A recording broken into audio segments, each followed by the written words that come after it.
मेरे channel run to current affair में, जहाँ पे हम बात करें डेली करंट अफेयर की इन एमसीक्यू फॉर्मेट, जैसा कि आपके एग्जाम में पूछा जाता है।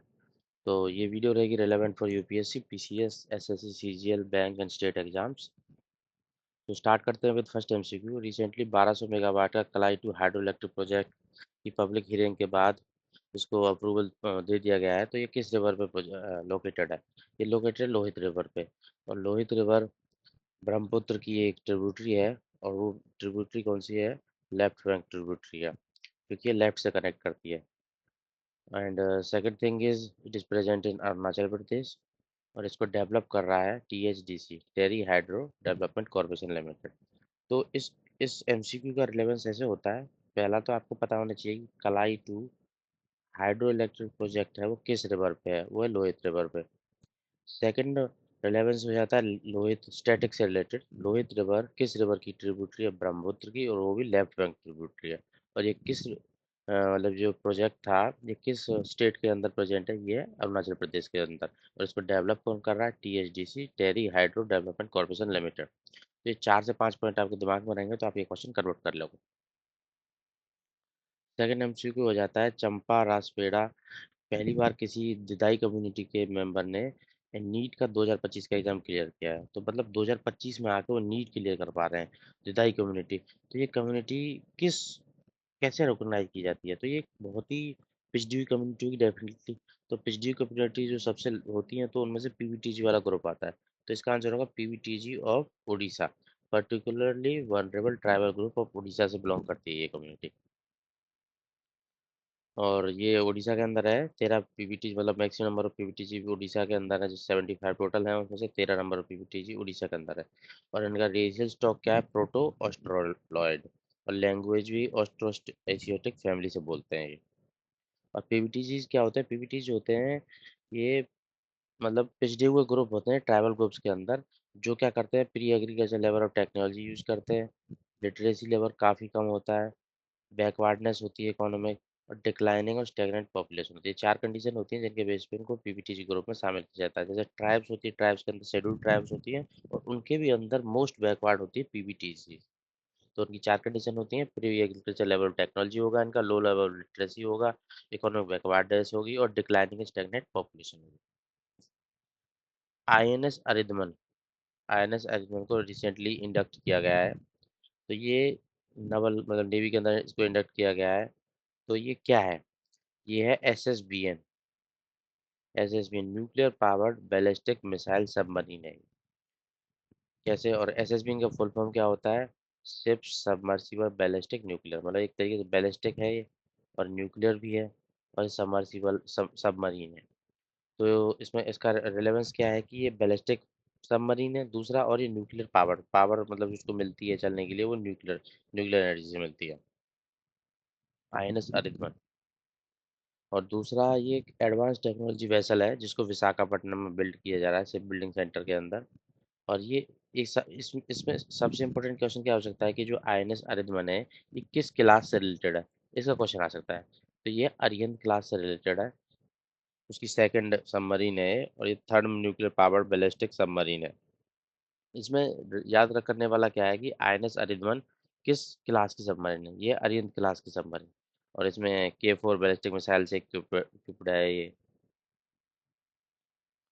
नेक्स्ट एमसीक्यू हो जाता है रिसेंटली इंडिया, मतलब minister of state for agriculture farm welfare ने इन्फॉर्म किया लोकसभा को कि इंडिया होस्ट करता है 3 global important agriculture heritage systems. इनमें से कौन सा वो नहीं है? मतलब 3 global important agriculture heritage systems की बात की गई है, तो इन इन 4 ऑप्शन में से कौन सा वो उनमें नहीं आता है?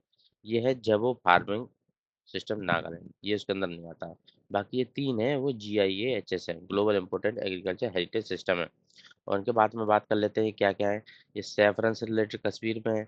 कोरबुट ट्रेडिशनल एग्रीकल्चर उड़ीसा के अंदर है। कुटनाग केरला के अंदर है। और इसका मतलब मेन पर्पस क्या है GIA-HS का?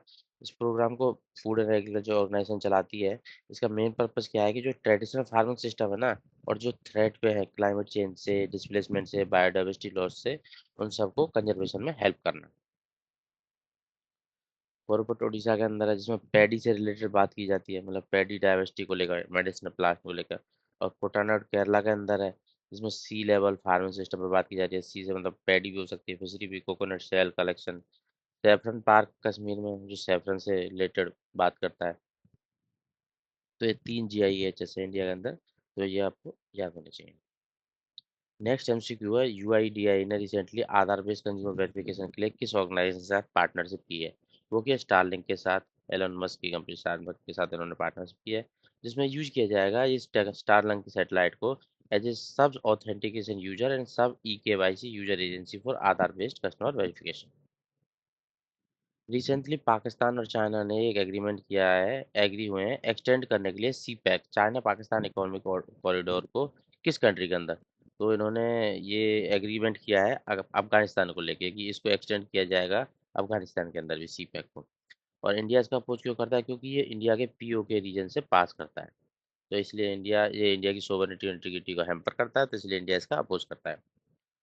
तो अफगानिस्तान के साथ इसको एक्सटेंड करने की भी बात की है करंट न्यूज से रिलेटेड।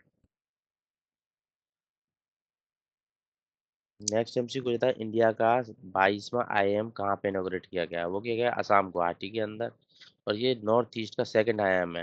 पहला IIM कौन सा था? IIM शिलोंग था, मेघालय के अंदर। NCERT ने रिसेंटली 2 न्यू मॉड्यूल इंट्रोड्यूस किए गए हैं ऑपरेशन सिंदूर को लेके। तो उन मॉड्यूल्स का मतलब किस स्टूडेंट ग्रुप के लिए किए हैं, उनका नाम क्या है आपको पता होना चाहिए। 2 ग्रुप है, क्लास थर्ड टू एट्थ के लिए, और सेकंड ग्रुप है क्लास 9 to 12 के लिए। तो जो थर्ड टू एट्थ क्लास के लिए जो ऑपरेशन सिंदूर का जो मतलब टाइटल है वो है से सागा ऑफ वेलर, और जो 9 to 10 के लिए वो है मिशन ऑफ ऑनर।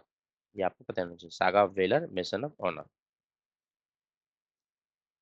आयुषन स्टेटस मतलब सॉल्ट वाटर क्रोकोडाइल की पॉपुलेशन सेंसस हुआ अभी, तो उसकी पॉपुलेशन को लेके क्वेश्चन है, कितना पॉपुलेशन रिकॉर्ड किया गया है।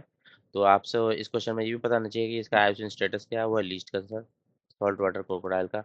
तो रिसेंटली जो इसकी पॉपुलेशन मतलब सेंसस के अंतर्गत इसकी पॉपुलेशन को रिकॉर्ड किया गया है, वो किया है अराउंड 222 to 42, और ये इसकी ग्रोथ तो दिखाई है, जिससे कि आप positive for mangrove ecosystem health. Recently India ने साइन किया है टर्म ऑफ रेफरेंस, मतलब पूरा एग्रीमेंट अभी हुआ नहीं है, टर्म ऑफ रेफरेंस साइन की गई है फ्री ट्रेड एग्रीमेंट के लिए। किसके साथ? यूरोशियन इकोनॉमिक यूनियन के साथ। तो आपको ये पता होना चाहिए यूरेशियन इकोनॉमिक यूनियन के अंदर कौन कौन सी कंट्री आती हैं। तो उसी से रिलेटेड क्वेश्चन है कि इनमें से कौन सी कंट्री उसके अंदर नहीं आ रही। तो उसके अंदर नहीं आती उज्बेकिस्तान, बाकी 3 कंट्री उस यूरोशियन इकोनॉमिक यूनियन के अंदर आती हैं। तो बात कर लेते हैं इसके कौन कौन सी कंट्री आती हैं। इसके अंदर आती है रसिया, उसके अंदर आती है बेलारूस, उसके अंदर आती है ये कजाकिस्तान, किर्गिस्तान और आर्मेनिया। ये 5 कंट्रियाँ उसके अंदर आती हैं, आपको अच्छे से इनके बारे में पता रहना चाहिए, याद रहना चाहिए। और इसका जो पार्टनरशिप मतलब फ्री ट्रेड एग्रीमेंट के लिए जो टर्म ऑफ रेफरेंस साइन किया है, उसका पर्पस क्या है? इससे क्या होगा कि इंडिया एक्सपेंड करेगा अपना trade and energy partnership in countries के साथ, और यूटिलाइज कर पाएगा इनकी एनर्जी रिच प्रोजेक्ट्स को। सोलर टर्नेडो एक टर्म रिसेंट न्यूज में थी, उसको क्या वो मतलब ये इसका ये क्या है? ये कि जो आयोनाइज्ड प्लाज्मा होती है ना सन के अंदर, और उसको उसका मैग्नेटिक फील्ड ट्रैप कर लेता है, तो उसको सोलर टर्नेडो बोलते हैं। तो इसका क्या होगा कि काफ़ी ज़्यादा हाइट होगी, जैसे 1,30,000 किलोमीटर हाइट है, रोटेट कर रही है 2 लाख किलोमीटर पर आवर की स्पीड से। तो ये यही कॉज करती है सोलर विंड को, जो डिस्टर्ब करते हैं इंडिया मतलब सॉरी अर्थ के सैटेलाइट सिस्टम को। बट 130 में कॉन्स्टिट्यूशनल अमेंडमेंट बिल किसके साथ डील करता है? डील करता है removal of minister facing criminal charges. तो इसमें क्या होगा, अगर वो 30 दिन के लिए कस्टडी में रह गया ना सीरियस चार्ज पे, लगातार 30 दिन, तो उसको रिमूव किया जा सकता है। रिमूव करने के लिए आर्टिकल कौन कौन से हैं? आर्टिकल 75 के अंदर सेंट्रल मिनिस्टर, 164 के अंदर स्टेट काउंसिल ऑफ मिनिस्टर, और 239A related to Delhi assembly, तो वहाँ के मिनिस्टर को भी रिमूव किया जा सकता है। अगर उनको सीरियस चार्ज हो जिसमें 5 साल की सज़ा होनी चाहिए, उसमें 30 दिन के लिए वो कंजिक्यूटिव डेज पे कस्टडी में रहे, तो उनको रिमूव किया जा सकता है। नेक्स्ट क्वेश्चन है ऑल्सो सेम, वही 30 डेज वाला, removal of PMC serious offence के केस में। इसमें एक जो मैंने इंपॉर्टेंट पॉइंट यहाँ पे इंक्लूड किया है, जो रिप्रेजेंटेटिव्स ऑफ पीपल एक्ट 1950 बनता ना, वो अप्लाई होता था कन्विक्शन के बाद, मतलब कन्विक्टेड होने के बाद उसको रिमूव किया जा सकता है। बट ऐसा कुछ नहीं था कि अगर उसमें चार्ज भी स्टार्ट हुए तभी भी उसको रिमूव कर सकते हैं, तो इसलिए ये बिल आया 130 रिमूवल एड removal after 30 date of before connection. मतलब कन्विक्ट होने से केस चल रहा है, फाइनली उसने कोर्ट ने जजमेंट नहीं सुनाई है, वो फाइनली कन्विक्ट नहीं किया गया, उससे पहले भी उसको रिमूव किया जा सकता है। इसलिए इसको जो गैप था आरपीए 1951 के अंदर, तो उसको फिल करने के लिए इसको कॉन्स्टिट्यूशन अमेंडमेंट को लाया जा रहा है। इसमें क्या होगा कि अगर मिनिस्टर को 30 दिन मतलब अरेस्ट किया हुआ है कॉन्जिक्यूटिव डेज पे, बट गवर्नर उसको एक्ट नहीं करता, तो उसका होगा कि ऑटोमेटिकली रिमूव हो जाएगा। कैसे होगा? तीन कंडीशन होती है, मतलब कि जैसे इधर, जैसे सेंट्रल पे क्या होगा, प्राइम मिनिस्टर प्रेसिडेंट को एडवाइस करेगा टू रिमूव द मिनिस्टर, उसको करना पड़ेगा। अगर वो नहीं करता 30 दिन बाद ऑटोमेटिकली 31st डे को ऑटोमेटिकली रिमूव हो जाएगा। ऐसे ही सेम स्टेट लेवल पे गवर्नर को कौन एडवाइस करेगा? सीएम एडवाइस करेगा, तो उस केस में भी उसको रिमूव होना होगा। अगर वो नहीं रिमूव कर रहा है तो 31st डे पे ऑटोमेटिकली रिमूव हो जाएगा। नेक्स्ट एमसीक्यू है, रीअपॉइंटमेंट पॉसिबल है? हाँ, रीअपॉइंटमेंट पॉसिबल है, जैसे ही वो रिलीज हो जाएंगे कस्टडी से, बेशक केस चल रहा हो। अब बट अगर उनको रिलीज कर दिया गया कस्टडी से, तो उनको रीअपॉइंट किया जा सकता है, even if the case is still pending. समन्वय शक्ति एक्सरसाइज 2025 में हेल्ड की गई है असम में, जिसका असम के अंदर ऑर्गेनाइज की गई है। तो इसका प्राइम एम क्या है? एम है स्ट्रेंथन करना सिविल और मिलिट्री इंटीग्रेशन प्रिपेयर्डनेस। तो इस समन्वय शक्ति एक्सरसाइज है, वो असम और मणिपुर के साथ स्टार्ट की गई है इंडियन आर्मी के द्वारा। जिसमें क्या होगा, इसके अंदर क्या होगा कि synergy trust among security forces civil department, मतलब ये क्या, आर्मी और सिविल डिपार्टमेंट्स के अंदर लोकल कम्युनिटीज के साथ म, एक तरीके से एक एक्सरसाइज है, जिसमें क्या होगा कि इंटीग्रेट किया जाएगा सिविल मिलिट्री कोऑर्डिनेशन, और प्रिपेयरनेस के लिए एक एक्सरसाइज की जाएगी। रिसेंटली यूरेनस यूरेनस प्लेनेट के मून्स की संख्या बढ़ गई है। वो कितनी हो गई है? वो हो गई 29। 29 कैसे हुई है? अभी रिसेंटली, पहला तो आपको ये पता होना चाहिए कि यूरेनस कहाँ पे लाई करता है अपने सोलर सिस्टम के अंदर। तो ये सेवन्थ प्लेनेट है, एट्थ नेपच्यून, और नाइन्थ जो प्लूटो को भी निकाल दिया है, अभी इस प्लेनेट की संख्या में नहीं गिना जा सकता। तो यूरेनस यहाँ पे पड़ता है। दूसरा, जेम्स वेब स्पेस टेलीस्कोप ने रिसेंटली एक नया मून इसका डिस्कवर किया है, जिसका नाम है S2025U1। तो इसके बाद इस यूरेनस के मून्स की संख्या बढ़ के होगी 29। यूनियन होम मिनिस्टर ने रिसेंटली अप्रूव किया है जलालाबाद को रीनेमिंग करना एज शाहजहांपुर में, उत्तर प्रदेश के अंदर। तो उसका नया नाम क्या दिया गया है? उसका नया नाम दिया गया है परशुरामपुरी। जलालाबाद को किसने फाउंड किया था? वो किया था अकबर ने।